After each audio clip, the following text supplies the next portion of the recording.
Akamiz mashina olgan ekanlar. Mashina olgan odam borki, tavsiya beraman. Oldingi egasi qanaqa qaragan bilmaysiz-ku. Svichalarini, polniy xullas motor korobkasini qaratib olishingiz kerak bo'ladi. Akamga aytgandim, to'g'ri ish qildilar.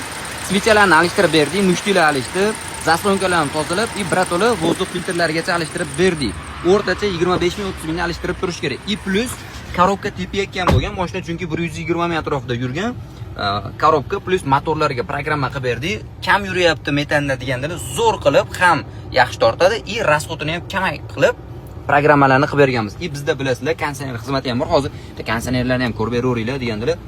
Menimcha bitta ko'rib beramiz, qaranglar, 13 gradus ko'rsatyapti. Bu o'zi zavodskiy holatda 8 bo'lsa, normal holat bo'ladi. Lekin bizda 0 tuningda akalar, xohlasalaringiz shuni ham 8 gradus agar sovutayotgan bo'lgan taqdirda ham 3-4 gradusgacha tushirib beramiz. Aytgancha, mabodo kondisionerda kelsalar shu gradusni o'lchab berish bepul. Hozir sovutyapti, lekin bu 12 gradus yaxshi emas. Menimcha bitta ko'rib beramiz. Xullas akalar, shu mashina yangi olgan do'stlaringizga jo'natib qo'yinglar. Programma kondisioner bo'yicha bemalol Farg'onada 0 tuningga murojaat qilaverasizlar. Chiqardi ham ishlar avjida.